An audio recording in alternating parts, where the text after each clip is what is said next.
Hey guys, SoCal Val here. You are listening to the Hitting the Turnbuckle podcast.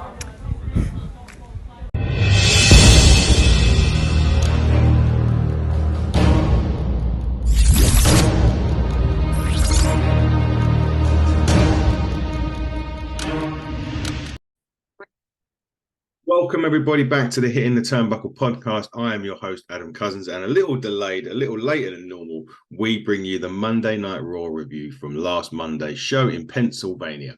Raw kicked off this week with Seth Rollins, a segment with Seth Rollins, and it led to setting up the main event with a main event title shot for Sami Zayn, which is going to be a really good main event. Sami Zayn and Seth Rollins always deliver about it, and there's also Seth Rollins was also mentioning about the Money in the Bank briefcase, so maybe that's a cash in that comes up on Raw, or maybe coming up very, very soon. We're moving closer towards Survivor Series as well, and War Games, and that has a big impact on later on show. But the first segment, the opening segment, was Sami Zayn getting a title shot for Seth Rollins later on in the show. It cut to another backstage part from this. I think there's a Judgment Day clubhouse. Dominic Mysterio was absolutely loving the fact that Logan Paul has become the United States champion. And Damian Priest wasn't very happy about tonight's main event being set between Seth and Sami Zayn. He was complaining about Adam Pearce, but they've got to handle their first bit of business, which was a tag team match, him and Finn Bálor versus the New Day, in what was a tremendous tag team match. As you can probably imagine with these two teams, they delivered a great, great match. The finish of this match saw Finn Bálor hit the sling blade, Priest hit the South of Heaven, and then Woods hit the coup de grace on, Bálor hit the coup de grace on Woods for the victory. Really good main event, opening contest.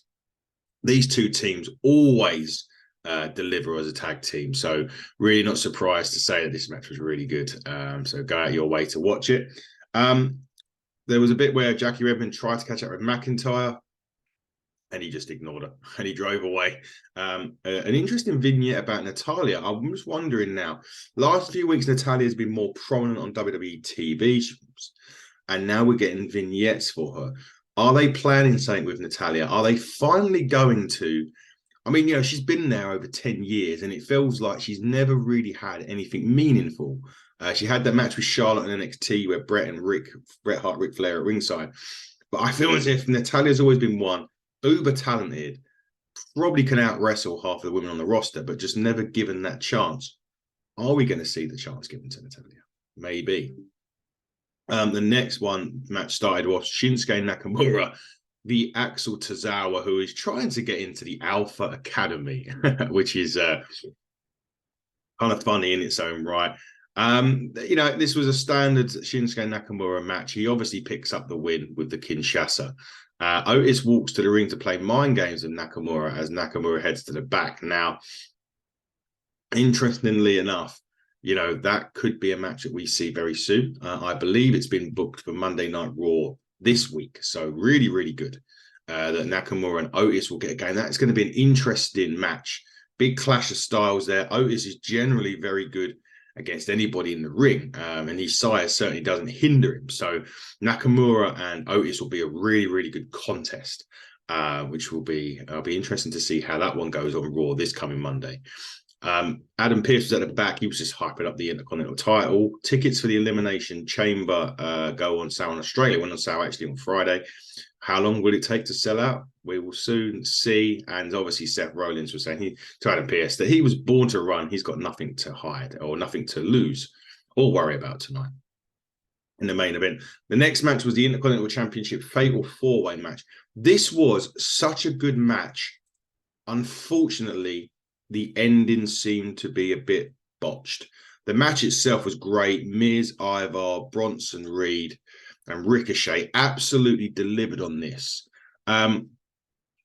What happened here was there was a bit where Bronson Reed missed a tsunami. Ivar had the pin on Ricochet, and Ricochet kicked out, and Bronson Reed didn't. And I think the idea was to have Ivar and The Miz pin them simultaneously. But that didn't happen. At the end of the match, Ivar attacked The Miz, but I'm not sure if that was the actual finish was meant to happen. So will be interesting because this week now, what's been booked for Raw this week is Ivar v The Miz. Now, is the number one contendership on the line in that match? They haven't said.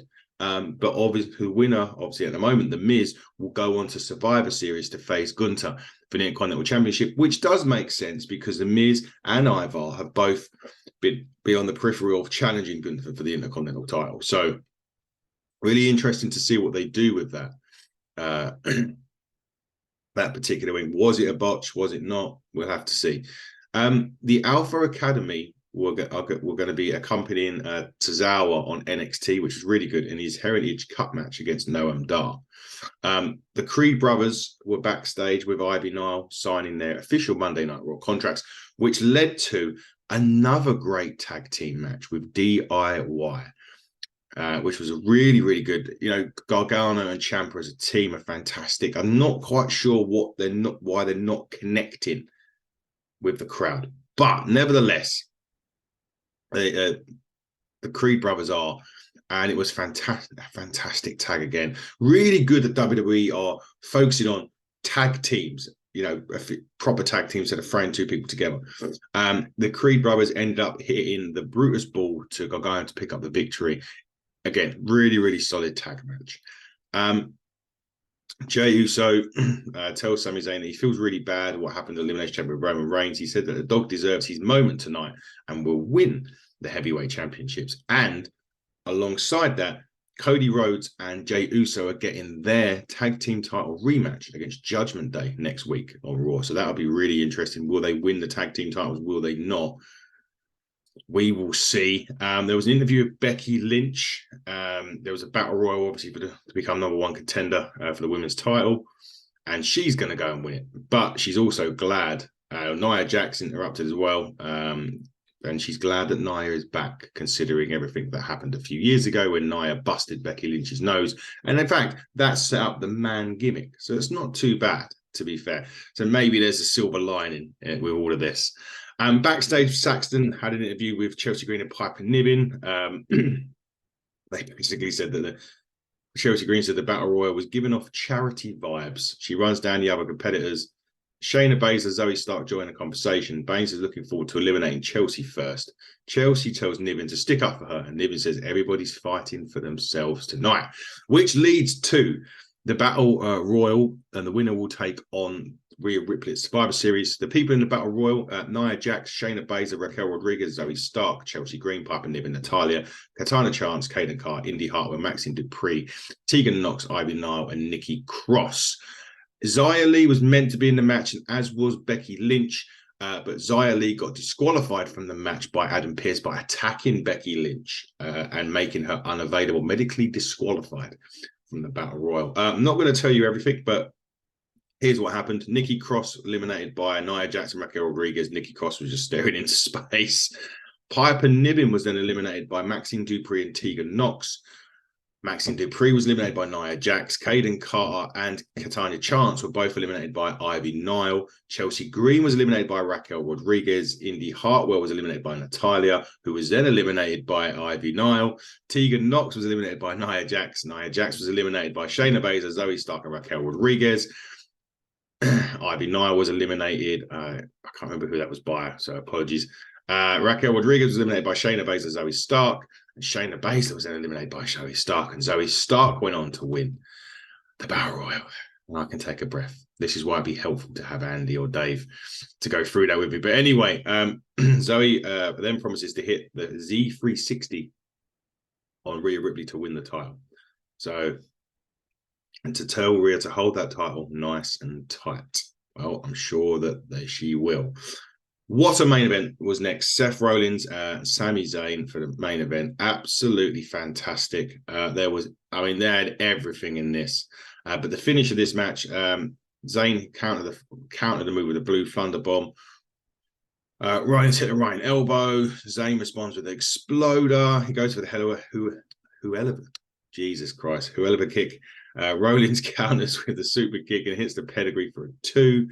Goes for the curb stop again. Zayn counters with the lion tamer, transitions into Boston Crab, And then he rolled Sami Zayn up to pick up the victory. They had a nice embrace at the end. Then out come the Judgment Day. They gang up on Zayn and Rollins. Jey Uso joins in, Cody Rhodes joins in, and then Adam Pearce screams the name of the match that Survivor Series, what they're going to be having, which is War Games. Those are the competitors in War Games. However, by the sounds of it, there's going to be a fifth member on each team. Now, the Judgment Day are meant to be having Drew McIntyre join, and Cody Rhodes' team is meant to be having the returning Randy Orton on their team. So War Games, it looks to be great. We may get that announcement as early as this week because the WWE want to dispel any rumors of CM Punk coming back at Survivor Series. So they may announce Randy Orton as early as this week. They could leave it till the week before, on the 20th of November, the week before Survivor Series. We'll wait and see. But guys, this has been a Whistle Stop Raw review. Coming up on the show this week, Shah Samuels, the King of East London. Andy speaks to Brian Hebner. And then on the following Monday, the 20th of November, we sit down and talk wrestling with the man, the legend that is Eric Bischoff. Coming this week, we're going to be reviewing Ignite show, Curtain Call, which we'll be so looking forward to going to see. NWA is back this week. Myself and the lovely Fiona Lochran will be reviewing that. Me and Andy will be back reviewing shows this week as well. But until then, everybody, buckle down and stay safe.